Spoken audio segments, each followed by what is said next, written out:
con Moisés o con Darwin, diremos, con los evangelios, que las cuestiones cristianas, las verdades reveladas nada tienen que ver ni con la razón, ni con la ciencia, ni con la filosofía, ni con el buen sentido, se presentan ellas bajo la forma protestante o católica.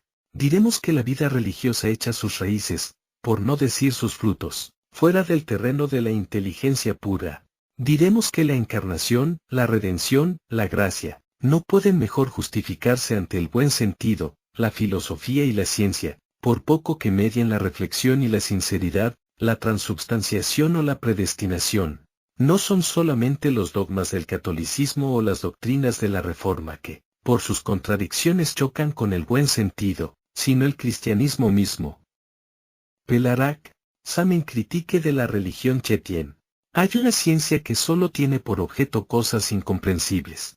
Al revés de todas las otras, ella no se ocupa sino de lo que no puede caer bajo los sentidos. Hobbes la llama el reinado de las tinieblas.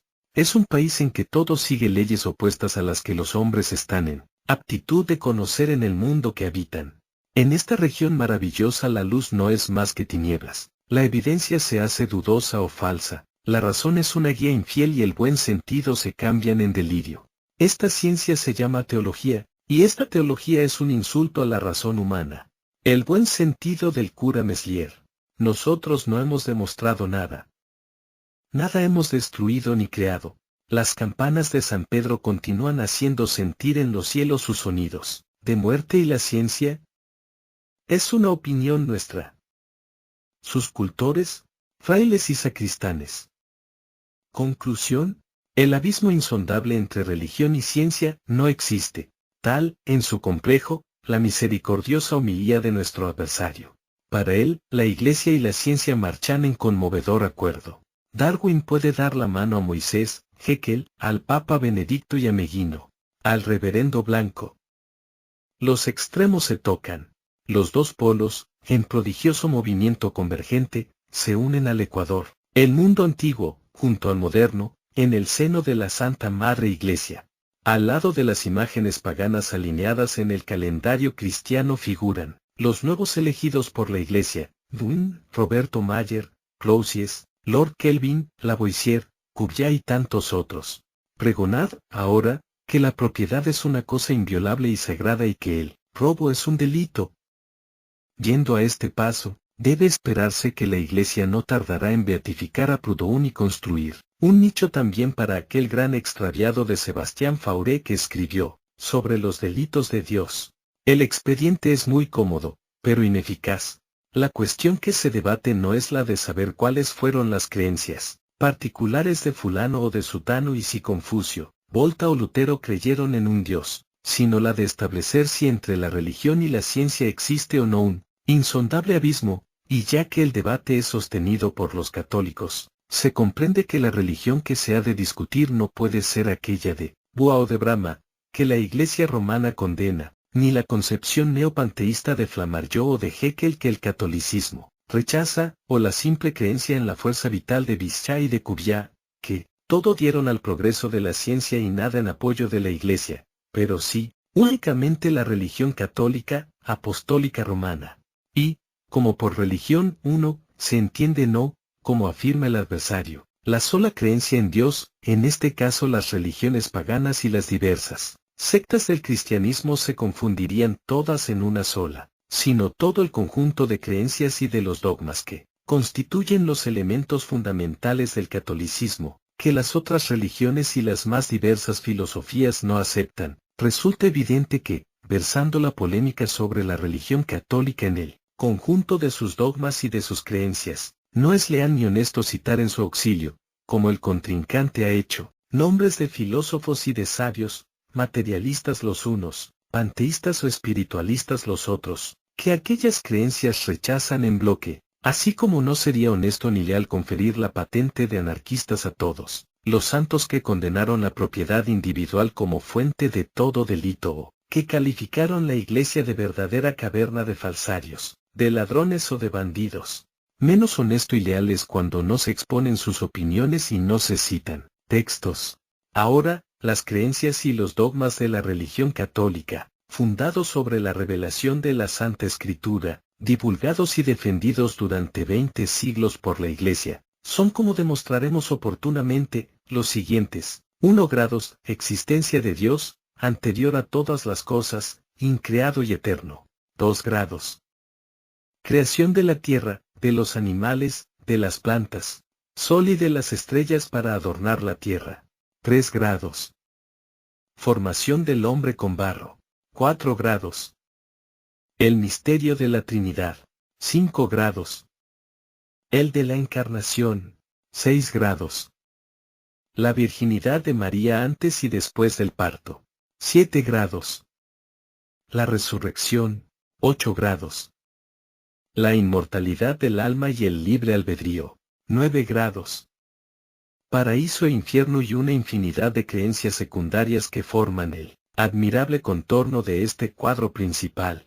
Veamos, ahora, si las ciencias naturales, las ciencias físicas y químicas, las ciencias orgánicas e inorgánicas de la vida apoyan o destruyen este maravilloso edificio de la religión católica apostólica romana. La astronomía, la geología, la química, la física, rechazan completamente la idea de Dios, de la creación, de una fuerza sobrenatural y consciente obrando sobre el cosmos, de un principio y de un fin del universo. Establecen, además, las férreas leyes de la gravitación universal, de la eternidad y transformación constante de la materia, de la consubstancialidad de la materia con la fuerza, el infinito del espacio, del tiempo y de la vida. También era esta la opinión de los más grandes filósofos de la antigüedad, Empédocles, Demócrito, Heráclito, Anaximandro y Anaxímenes. Nada se crea ni nada se destruye, así ley de la naturaleza. Nada nace, nada muere, Anaxágoras.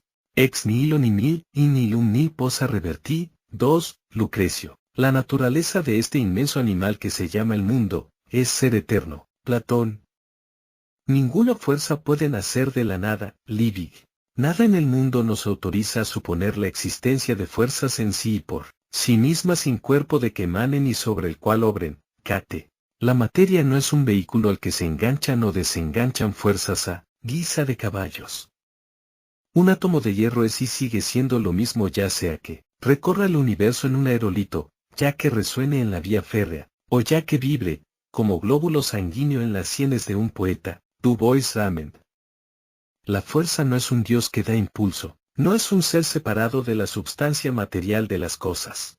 Es propiedad inseparable de la materia que va unida a ella toda la eternidad. Moleschott. La materia no puede ser creada ni anonadada. Vogt.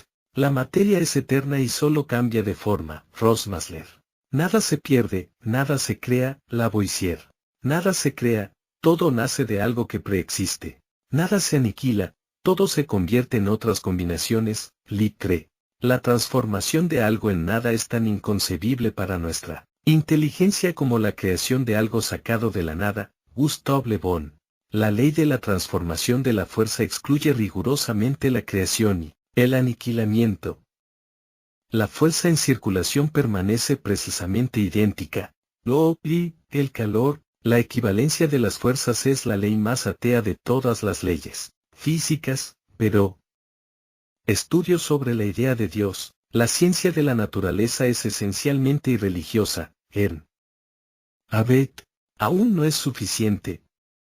Es necesario hacer hablar todavía a las ciencias, y demostrar que no son opiniones, ni devaneos como los de los teólogos. Dios es igual a la nada, ni aquí ni allá lo encuentras, y, cuando más quieres atraparlo, más se te escapa. Silencio. Dios es una hipótesis de la que no he tenido necesidad para resolver mis problemas de mecánica celeste. Laplace, contestando a Napoleón. Por todas partes he explorado el cielo, y en ninguna he encontrado rastro de Dios. Lalande. Los cielos no relatan la gloria de Dios, cuentan solamente la gloria de hoy y de Laplace. Geoffrey. Lo que debe excusar a Dios, es que no existe. Enrique Bayes Stendhal. Ni basta todavía. Para nuestro ameno adversario, la ciencia nada ha probado, nada ha destruido. Es realmente inconformable. ¿Será, acaso, necesario que el universo todo se precipite para que se resuelva? a admitir que algo ha caído? Sigamos adelante. Cristóbal Colón, descubriendo América, nos hace saber que hay otra parte del mundo que no figura en la Sagrada Escritura y que hasta del buen Dios, inspirador de Moisés, le era desconocida. Pero, esto no indica nada. Benditos teólogos, Copérnico y Galileo, descubriendo el movimiento de la Tierra alrededor del Sol, destruyen, al mismo tiempo que la fábula de Josué, la cosmogonía de la Iglesia que nos presentaba la Tierra como inamovible y colocada sobre 4 columnas. También esto no prueba nada. Benditos metafísicos. Newton con sus diabólicas leyes de la gravitación universal y Laplace, con su mecánica celeste, Lalande con sus profundas investigaciones en las regiones interminables de los cielos, demuestran cuán ridícula es la concepción geocéntrica de la Tierra frente al cuadro maravilloso e imponente del universo. ¿Y qué? Prueba aún menos. Benditos sean, entonces, Santo Tomás de Aquino y Ptolomeo. Lavoisier 1789 funda la ley de la conservación de la materia. Roberto Mayer, 1842, la ley de la conservación de la fuerza. Estas dos leyes establecen que la masa cósmica que invade el espacio infinito, bajo su doble aspecto de materia y de fuerza, es constante y eterna, no se destruye ni crea, y vuelcan totalmente el castillo bíblico de la creación milagrosa del mundo. Y también esto es una paparruchada. Benditos frailes y sacristanes. Carlos Liel, Bermeister, Bischoff y con ellos toda la larga cadena de geólogos, demuestran que la Tierra existe desde millones de años. Y no se confundan con los 6000 años de bíblica memoria. Y también esto, nada prueba. Benditas todas las luminarias de la Iglesia. Estos mismos sabios y biólogos en general nos enseñan que las minas de carbón fósil representan los míseros restos de los inmensos bosques sepultados desde millones de años por las revoluciones geológicas, y que, por consecuencia, la vida vegetal existía sobre la Tierra mucho tiempo antes que al Padre Eterno se le antojara crearlos. Pero, hacer comprender esto a los católicos. Goethe, con su teoría del transformismo, Lamarck con la de la descendencia, Darwin con la otra complementativa de la selección natural, teorías ya generalmente aceptadas como indiscutibles realidades por todos. Los anatomistas y fisiólogos han demostrado que el hombre y todos los animales superiores derivan de formas inferiores de vida y representan apenas los anillos de conjunción en la inconmensurable cadena de los seres organizados, o, si se quiere, la rama más elevada del árbol zoológico, lo que quita todo valor a la famosa historia de Adán y de Eva, creados a golpes de varita mágica. Pero, probad convencer a un jesuita, Putot, Jami, Cuatrefages, Ameguino, Sergi, Cocchi, Kate, Asbern, de Peret, los paleontólogos todos, confirman plenamente las deducciones de los anatomistas, reconstruyendo con restos fósiles de los primates, exhumados de los terrenos de formación miocénica y pliocénica los progenitores, hombre, que vivían cerca de 1 millón de años atrás, y con los desenterrados de capas de más antiguas formas ancestrales de muchas especies, actualmente vivientes. ¿No demuestra todo esto que la leyenda bíblica de la creación del hombre en el año de gracia de 4000 antes de Poncio y Barrabás es el más atroz insulto al buen sentido y a la razón? Pero, probad a introducirla en el cráneo de un fraile cualquiera. Fray Ouken, Meckel, Hasley, Koejiker, Kowalewski, fundadores de la embriología, aseguran que el embrión humano se forma por un proceso idéntico al de todos los vertebrados, que hasta un cierto estado de su desarrollo no se diferencia de aquel del mono, del carnero o del perro, y que, en sus diversas fases evolutivas, reasume, inmensamente aceleradas y abreviadas, las grandes transformaciones paleontológicas de los tiempos. Los embriólogos modernos se han plegado todos a la evidencia de los hechos que demuestran cómo la criatura humana atestigua, desde el vientre materno, su origen modesto y remoto, nada divino. Pero, idea iluminar con estos argumentos el cerebro de un tonsurado. Os dirá que ha visto, el diablo. Cualquiera sea, dice Hasley, el sistema de órganos que examinamos, la comparación de las modificaciones que ha sufrido a través de la serie simiesca, nos conducirá siempre a esta misma conclusión, que las diferencias anatómicas que separan al hombre del gorila y del chimpancé no son tan grandes como las que distinguen al gorila del resto de los monos. Habrá aún necesidad de otras pruebas para demostrar las estrechas relaciones que ligan al hombre con todo el resto de la naturaleza y sin ningún parentesco con Dios. Necesitará recurrir, por ventura, a la inmensa producción científica del siglo XIX, a los geniales estudios de Lombroso y Morselli, a la soberbia obra de Dastrellaviernes et la Mort, al gran compendio de historia natural que es universo y humanidad, a las poderosas obras de Flammarion para demostrar cómo toda la ciencia rechaza con noble desdén la religión y cuán profundo es el abismo que las separan.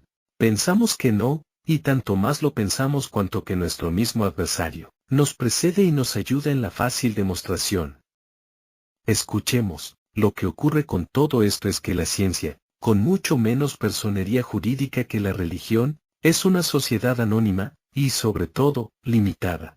Sus accionistas son solidarios en las ganancias, éxitos, pero no en las pérdidas, fracasos. En ellas los errores se entierran con los individuos, en la religión, en cambio, todo desliz se imputa insolidum al conjunto, y todo éxito obtenido en su nombre es una usurpación.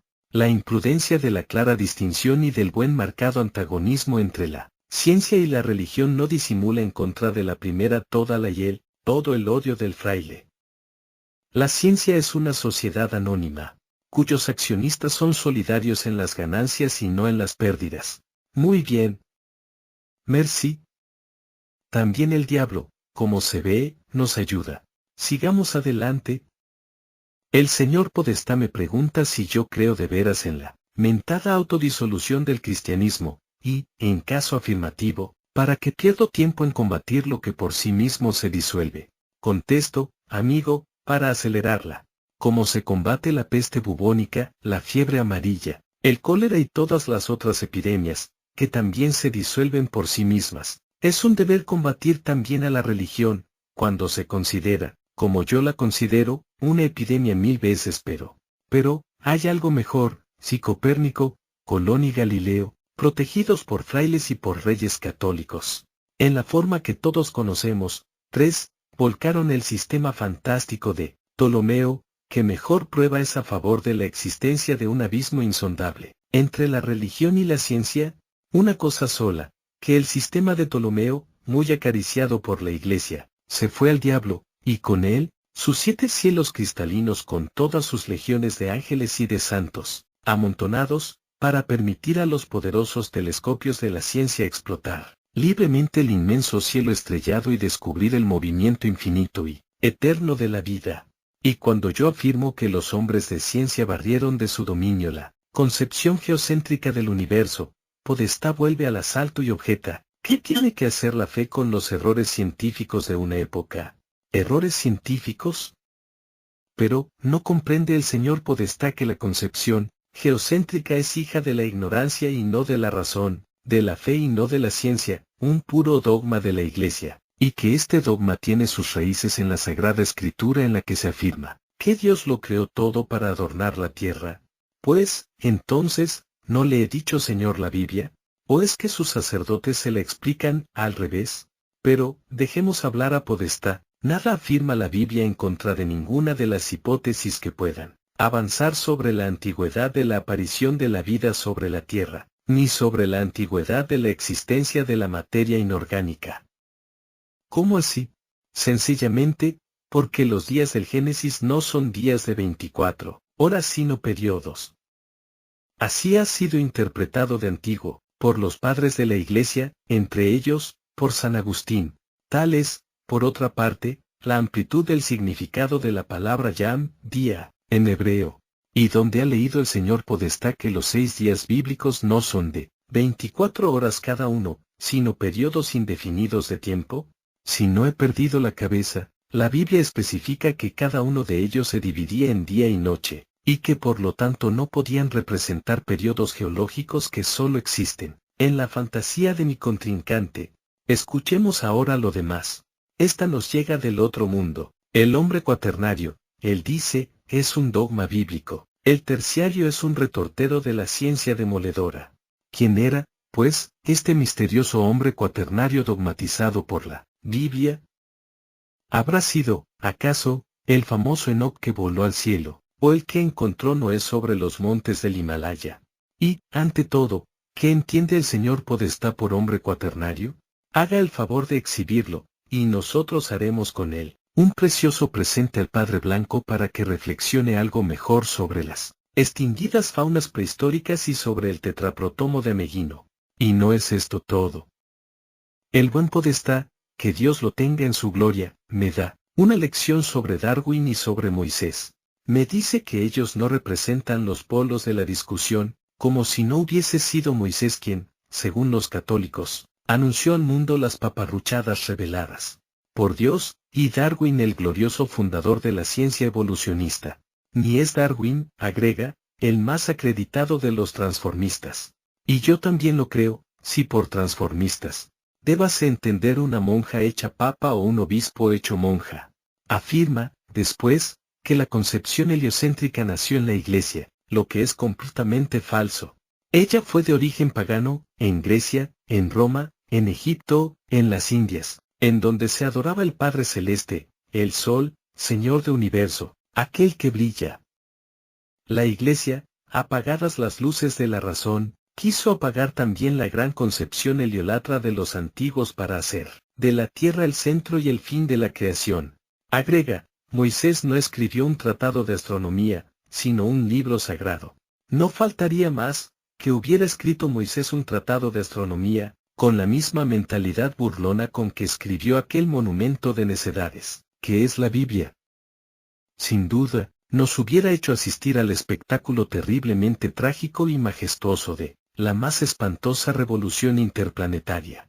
Las nebulosas habrían danzado alrededor de los soles alrededor de los planetas alrededor de las lamparillas eléctricas. Un tango criollo de lo más arrabalera. Garantizo que Josué se hubiera visto en el más serio de los apuros, cuando, en lugar del Febo, habría podido agarrar por una oreja a su hija menos, la simpática Diana. Vuelva, ahora a la carga el ínclito contradictor. Pero, por amor del cielo, scherzi coi fanti e la santi, por lo menos aquellos que son gloria de la ciencia estarían en la iglesia, como diablos en agua bendita. César Montemayor.